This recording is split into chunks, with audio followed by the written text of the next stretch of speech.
And welcome into the Craig Kennedy Show here on the SHC Athletics YouTube channel. Charlie Harrison, Craig Kennedy. And Coach, you brought a special guest in today. I did. Eli Lenihan from Cork, Ireland. Eli, one of the senior guards, of course, on the team. Eli, how you doing today, man? I'm doing good. We did a good practice last night, so I'm doing well. There you go. So I wanted to start by asking, you're from Cork, Ireland. How much of a thing is basketball in Ireland, and how did you get into playing? So basketball is actually the fastest growing sport in Ireland at the moment, but about when I started playing, so about 15 years ago, it wasn't as big. There was a huge basketball boom in the 80s because we were paying a lot for D1 and D2 talent coming over to play. But I got into it myself because both my parents played, and they played on the international level and on pre-Olympic teams. So it was just natural. I'm the youngest of three, and they both played, so I was just in the gym since I was young. That's awesome, man. So you've been around the gym. Of course, you played prep ball growing up and everything in Ireland. Now, Coach, you may know, is it like it is here in America where like you play high school ball, or is it like mostly a club ball focus, or what's the deal there? It is mostly clubs. So I've been with the same club since I was 6. Oh, man. High school ball isn't as big. It's it's quite recreational because there are non-basketball players playing in the clubs, playing in the school, sorry, but the club is purely like that's who you train with 3-4 times a week. Okay. That's the main thing. Now, how did you end up deciding you wanted to come to the States and play ball? And Coach, how did you end up finding a kid for Ireland for the team? Well, my family's from Mayo originally. Okay. So I have a great pull towards Ireland, and we've had some pseudo-Irish guys here. Pat McNamara was here, and so we thought we had to get the real McCoy in here. Okay, nice. And then Eli, how did you end up wanting to come to the States? Coming to the States, it was always a dream of mine. I felt if I was going to do something, I kind of wanted to get to the peak of, I could get my abilities to take me as far as possible, like, and maximize that. And America is, of course, the place when it comes to basketball. So did a year in prep school in Massachusetts, and luckily got in contact with Coach, and he gave me a chance. It's very nice. Now, want to turn to talking about what's been going on lately, talk about your play a little bit. Coach, if you had to describe for the folks who haven't seen Eli play, what's he like as a player? Dazzling. Dazzling. I like it. That's a good word. He's a gritty, hard-nosed player. He's got a great feel for the game. He likes to make his teammates look good. Right. And you do that a lot. I mean, you were one of the better ball distributors on the team. I think you were sitting at over 40 assists headed into the game the other day. Eli, how would you then describe yourself as a player? Yeah, not too different. Luckily I'm surrounded by a lot of talent. So it's sometimes they say I make them look good, but they hit a lot of shots and stuff like that. So I get an assist stat or whatever. But yeah, I've always thought it was important to be gritty and want the ball more, be more hard nosed and all that. So yeah, I try to play as hard as I can and make the right play pretty much. Well, we'll take a quick look at it. Nolan, I think we've got a couple of clips of Eli out on the hardwood.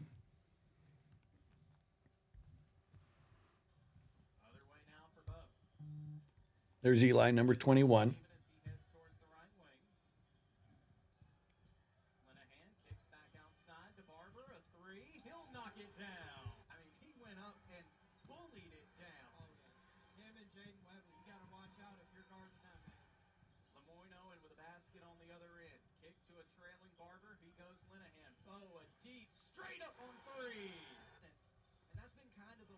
We like to play Eli out of the high post area here. We can run some scissor action because he has such a great feel. This is a great pass right there to Tim.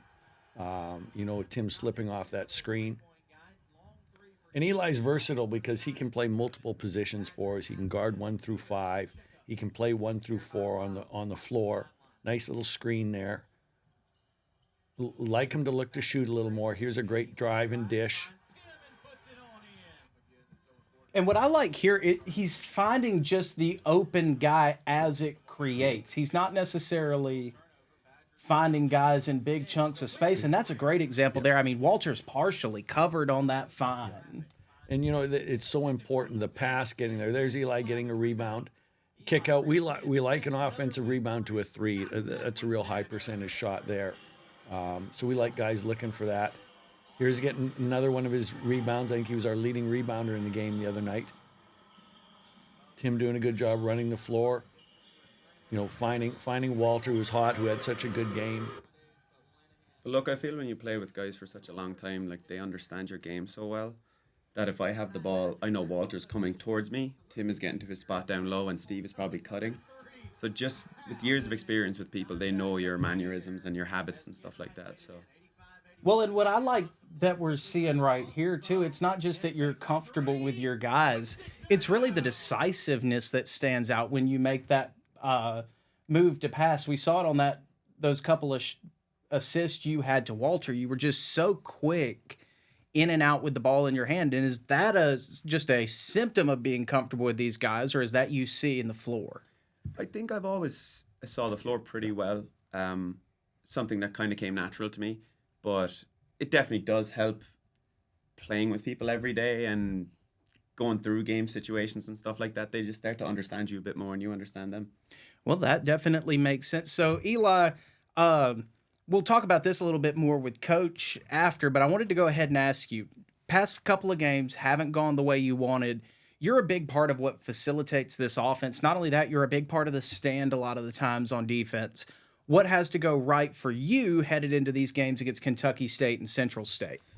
Yeah, so we have lost the last couple of games, and it's been close, and it was in our control for a lot of the time. It's just we have to improve on just holding the lead and doing that in terms of limiting their offensive rebounds, not getting beat easy on drives, just making things more difficult for their offense, because thankfully our offense is fine, but as we know, it's just half of the game. So we have to limit people, especially the last 10 minutes of the game, last 5 minutes of the game. Nothing easy. Make them earn everything and keep doing our thing on offense, and I think we'll get over the line.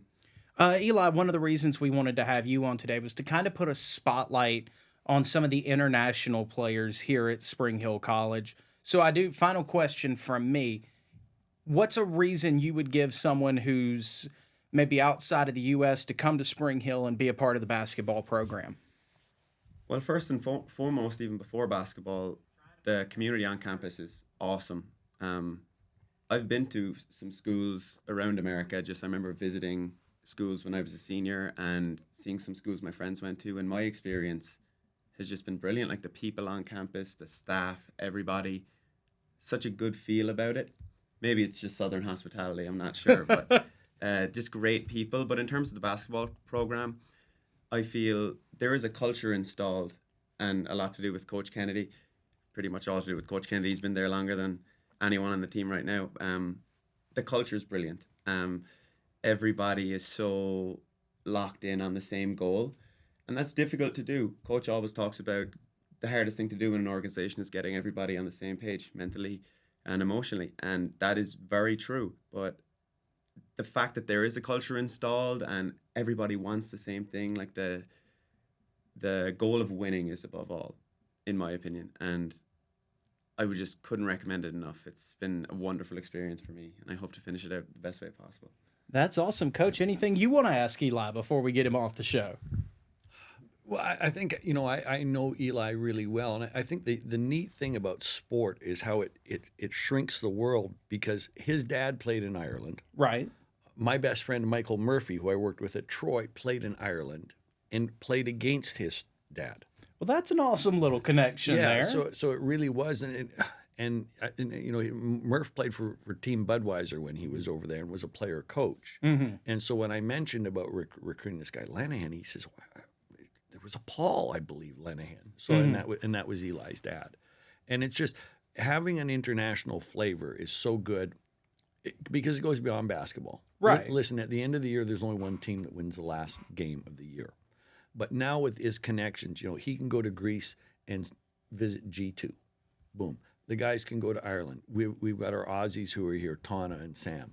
So now they've got places all over the world where they can go and see the world with each other and bring their culture and stuff here. And it's been an absolute blessing coaching him. Well, Coach, we love to see it. Eli, thank you so much for your time. I hear you've got class, so we're going to go ahead and let you get out of here, but thanks for your time today, man. Thanks for having me. I appreciate it. Absolutely. We'll be back in just a minute here on The Craig Kennedy Show. This is the way down a path that leads to a place upon the hill, led by thought leaders, activists, and Jesuit princes. Among the hill is where tradition and a strong desire to do and achieve reside. Ingrained in rich tradition, filled with purpose, fueled by passion. Spring Hill College is for those who seek more. Welcome back to the Craig Kennedy Show. Eli Linehan, thanks so much to him for joining us. And now, Coach, we're turning to the business of what's gone on lately in Badger athletics.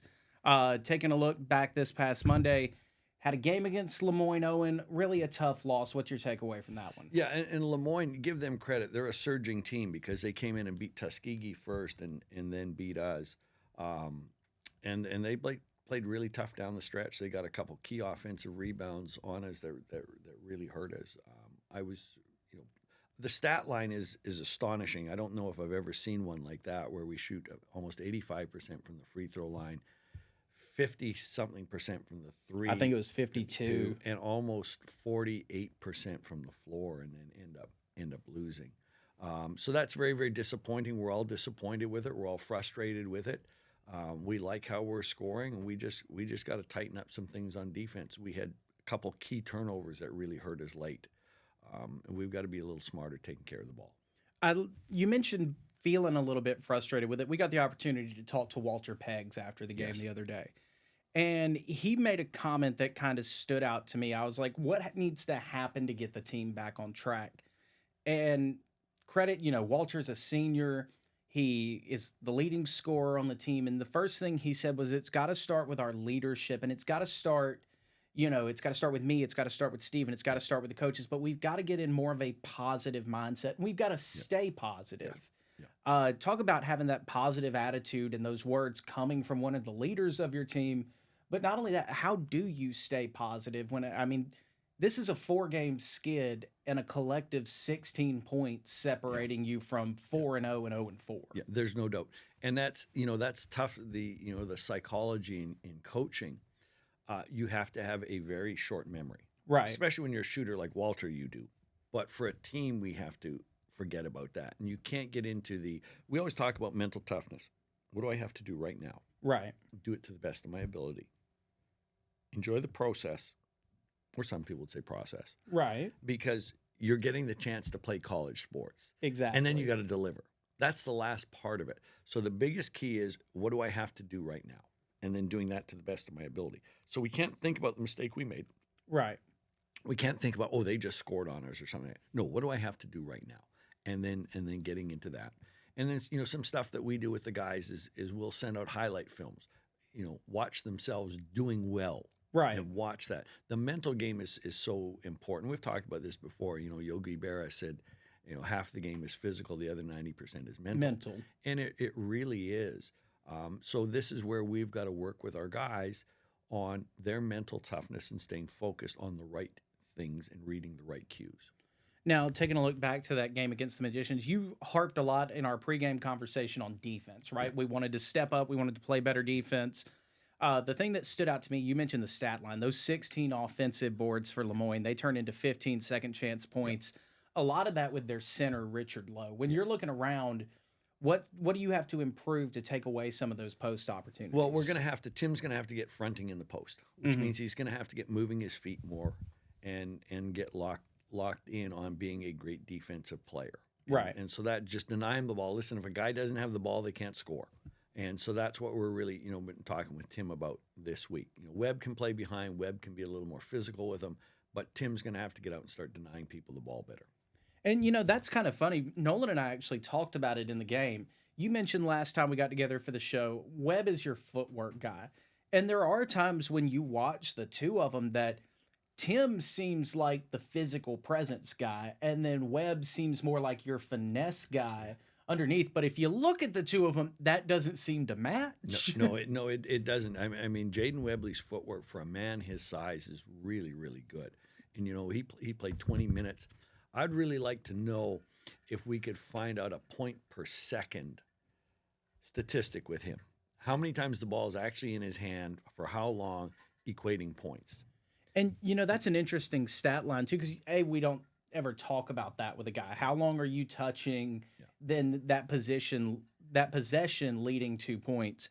But he does such a good job of getting in there. I mean, he was at one point 4 for 4 with that right-handed hook shot of his working off the glass. He just added such a presence. And then when you've got Tim, it seems like he's always going in for those big slams and those big blocks. But how past just, hey, you know, you need to coach up your physicality with him? Do you have him change his defensive game when he's maybe working against a guy like Lowe where he was just outweighed a few times? Yeah, and that's tough because, you know, there's some guys who like boxing, right? And they like getting hit. You watch the trilogy with Gotti Ward. Mm-hmm. Those guys would take turns just hitting each other in the face. Right. And you could tell they go, this is fun. Okay, now it's my turn. Right. There's some guys that like the physical nature of getting banged into, and it inspires them. And then there's some other guys that go, whew, that hurts.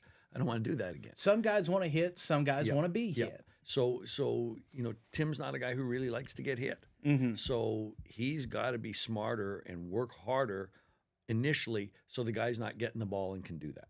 And that's what we're coaching him up to do this week. Now, I'm assuming that starts especially with foot and hand, right? You know, keep those feed passes from going into the inside. Yeah.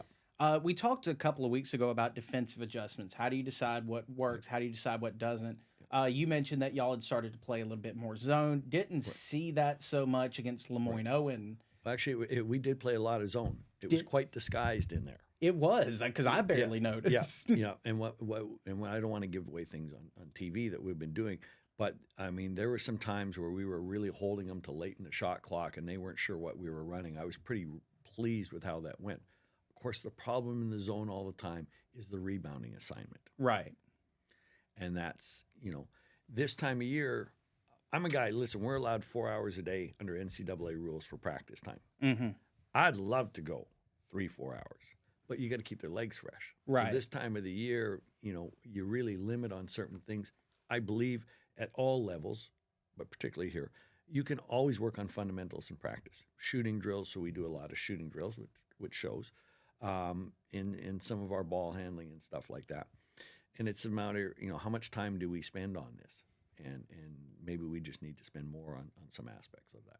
Now, I want to ask, like, let's say you were coaching a high school team or an AAU squad, and it's same story as what's happening right now.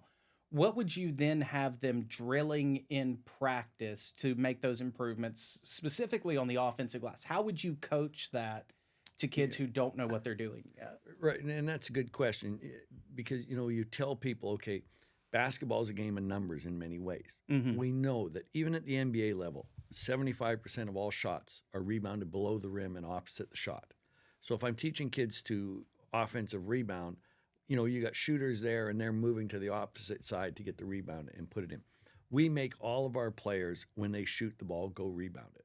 Right. One thing that drives me nuts, if a guy shoots and the ball lands in the paint, I don't care where you shoot it from in the floor, you can get to the paint and rebound the ball. So we're always on players about that. Now, you mentioned that you don't ever want to see it go down in the paint, but how do you work that with the same mentality of, oh, every time that ball touches the ground, we're diving on it? How do you teach both ends of that scrappy We're diving. play? You know, some of the old things, you're just rolling the ball out and the guy's diving it on it and stuff like that. But then again, this time of year, we're concerned about injuries. So you end up backing off some of your physicality drills. We used to what we call hamburger drills and stuff like this, because you can't take a chance of getting a guy hurt. Right. You need a guy not only playing today in January, but you need him to be able to play in March too. Correct. And you look at, you know, fortunately, some of the histories of injuries we've had, like Luca Ertman, he's missed about 1.5 years of basketball because of injuries. And some of his were freak. Last year in Florida, he gets a spiral fracture in a finger. Didn't heal right away. He was out an extended period of time. The year before that with a foot. So I don't want to say we're snake bit, but I probably am more overly cautious than I used to be about injuries. And I don't think anyone can blame you for that. Well, Coach, we're going to wash this one. We'll talk about what's upcoming when we come back. Sounds good. You're watching the Craig Kennedy Show here on the SHC Athletic YouTube channel. We'll be back in just a minute. Producer Nolan here, telling you to tune in to the Dan Pressel Show every Wednesday during basketball season on the SHC Athletics YouTube channel. Join me, Charlie Harrison, and head coach Dan Pressel each week to talk about the latest results, upcoming games, and hear from the Badgers themselves. For all the latest on Badger women's hoops, tune in to the Dan Pressel Show every Wednesday on the SHC Athletics YouTube channel. Welcome back here to the Craig Kennedy Show on the SHC Athletics YouTube channel. Charlie Harrison, Craig Kennedy with you. And Coach, it's time now to look ahead. Kentucky State coming to the gym this Saturday, 4:30, and then Monday, Central State. Two big games for you guys. What's got to happen to get back on track? Well, obviously, again, is our defense. Right. We've got to be better defensively. And Kentucky State, they're kind of like us. They're an enigma. I mean, they score 50 points one game and then they go 109 the next. Right. So I mean, we could be setting a school record for points in this game coming up with them. And they are the blue bloods of Kentucky. They like to run. So we've got to keep them contained. We've got to make them have to use a little more clock than they usually would like. They've got 4 guys averaging almost double figures. The one kid for them, he's taken 3 times more threes than anybody else on his team. So we've got to get out on him and make sure that we're not giving him easy looks. And then when we get the ball, we got to get out and run as well. Yeah, the run can definitely cause some issues, especially on the defensive side of things. How, when you look at a team and you know they're going to be fast, do you go, okay, we've got to assert our will, we've got to make you slow down? Yeah. One thing, really harping on our guys getting back in transition. So everything we're doing, we run through our offensive sets. We're getting on guys sprint back in transition, maybe twist a few things defensively that I think will help us as well. Now, talk about, we shoot at a high clip, right? Yes. We're going to hit shots, we're going to make shots. How much does that help slow down a team like Kentucky State when you're knocking down your shots? You get them, they have to inbound, and it's not just a foot race back to the other end off a board. Yeah, obviously making baskets helps because they now have to take it out of bounds and inbound it.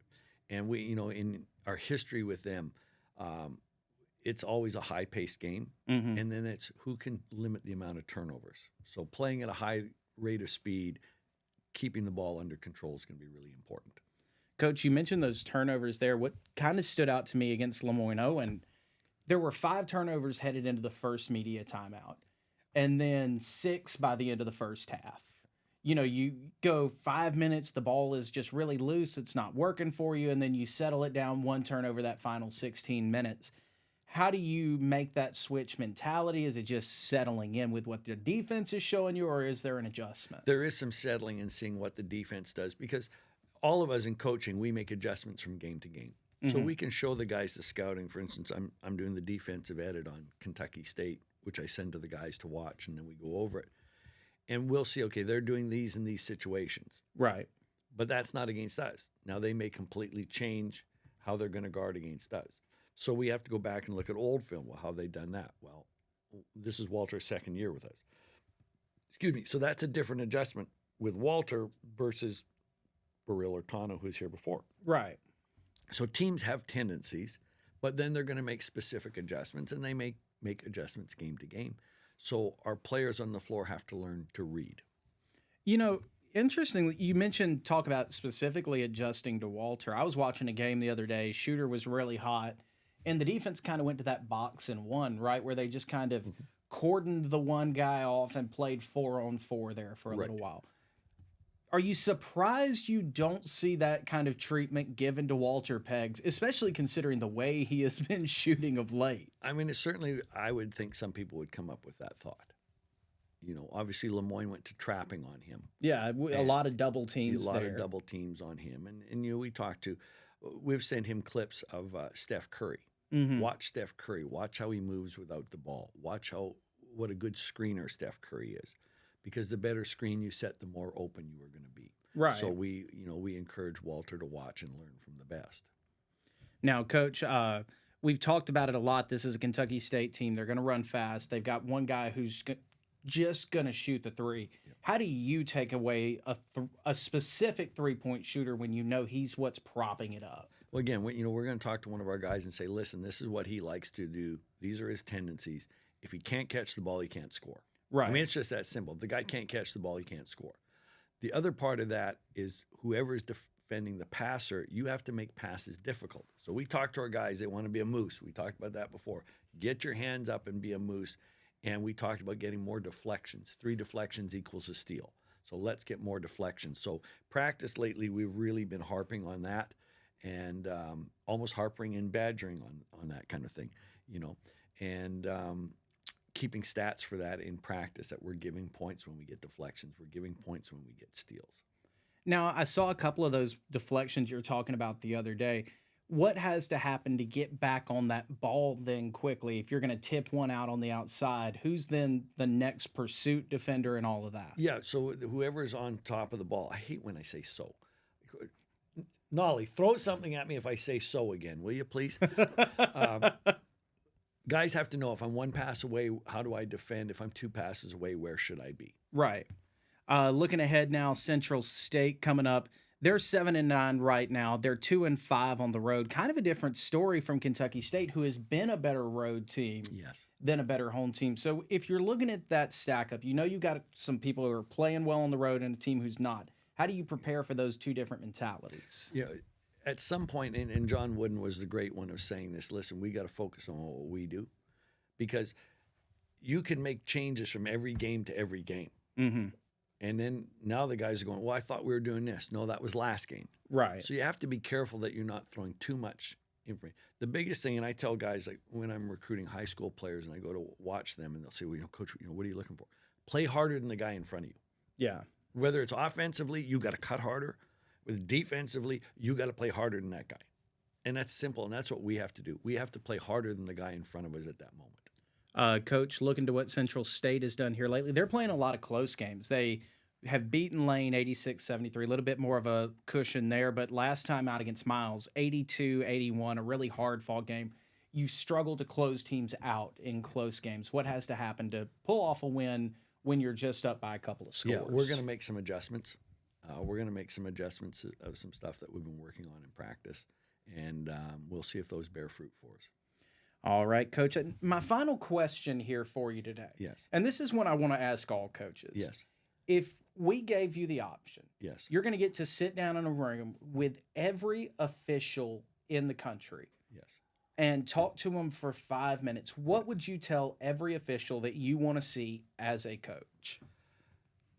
One of the things that's tough, because basketball is a high-paced game, and we know that there's such a discrepancy in the levels of play. Mm-hmm. So if we've got an official who's doing a high school game, then he's doing a junior college game, then he's doing our game, those are 3 very different levels. Right. But here's the reality. This is our living. We're not buying a boat. It's not an extra job for us. Right. Whereas we know that refereeing is a part-time gig for the officials. And in practice for 3 hours, I've got the whistle and I'm in complete control as a coach. I say when to jump and how high. I Right. stop play. I'm directing traffic. I'm on the floor. Boom, boom, boom. Now all of a sudden in the game, you want us to stay in a little box. So I think for official, a good official understands the psychology of the game. Mm-hmm. He understands the coach is loud in practice. The coach is in control in practice. So I wandered out on the court the other day to talk to the guys, because that's what I do in practice. And so a good official understands that. And unless I'm getting after them, questioning their integrity, questioning their parentage. Not that we would ever do anything Not that we like would ever that. do. And I try not to. I try to be, because I have officiated before. So I have a very good understanding of it. My brother was an official. He would come back and say, oh, I made this great call today. I said, you can't make a great call. It's either correct or incorrect. Right. And officials have to understand that. They have to have very thick skin. But they really have the best of all worlds, because they get to be involved in a game they love. When they go home, there's no alumni or anything saying, hey, why aren't we winning? Right. They've been involved in a game they love. They get paid well for it. And then they can move on to the next one. Mm-hmm. So, they don't have recollections of a missed shot. Right. Where our players hang on to that, whereas our coaches sit there and go, man, should I have done something different in this game? Referees, they're moving on to the next thing. So the thing I want to, talk to them about is you have to understand the psychology of the sport and what the coaches are going through, that they're used to this. And again, unless I'm questioning them, certain things. And at one point you just go, okay, coach, I've heard you, that's enough. Right. And the game has changed. It's not fair for the referees how the game has changed. with changing the traveling rules, changing the charge rules. That's not fair for them because now they go to high school and it's different again. Right. So the inconsistency of the rules is not fair for the officials. And we've seen in some games where they went, oh, what I love when an official comes in and goes, Coach, I might have missed that call. I'm sorry. I can live with that. Yeah. I can live with that. So for the officials, understanding the psychology, what the coaches are going through, and then being great communicators. And you have to have thick skin. You I know- thought the last game was really, really well officiated. I had no issues with that whatsoever. And that's a lot of good points you make, though. First off, dealing with the psychology of the game, you got to understand the situations you're in. It's one of those things we see fouls all the time, whether it's baseball, football, softball, basketball, whatever, where it's like, okay, I get what you're saying, but you understand what I'm saying too, right? Like that moment of frustration. And I feel like sometimes that gets underwritten. And then, especially in basketball, where you have the technical foul and you have the flagrant foul and things can come down to intent. Yes. You have to understand what you're talking about when you talk about intent. Absolutely. Absolutely. And I tell our guys, listen, 5 fouls in a game, 3 you deserve, 2 you don't. And I'll Right. say to our guys, how many times do you foul and it's not called? So don't get after the referees about making a call. That's my job. You need to stay mentally tough. And when it comes to intent, I had this conversation with a ref when we were trying to foul in a game. And he said, well, did you want me to call an intentional foul? I said, most of the fouls are intentional. Very few people are accidentally doing something if they Correct. can help Correct. it, right? Big shout out to our faculty and staff who were at our game the other night. Man, we really appreciate your support. Father Steele, your prayers.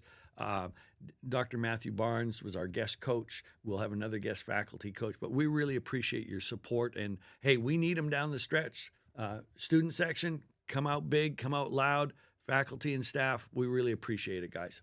Games coming up this Saturday, 4:30 p.m., 7:30 p.m. on Monday. Coach, thanks so much for your time today. Love the Bruins jersey. Thank you, sir. And that'll do it here for us on the Craig Kennedy Show. We'll be back with you next Wednesday. Of course, be sure to tune in this Saturday and Monday. Coming up, Kentucky State and Central State.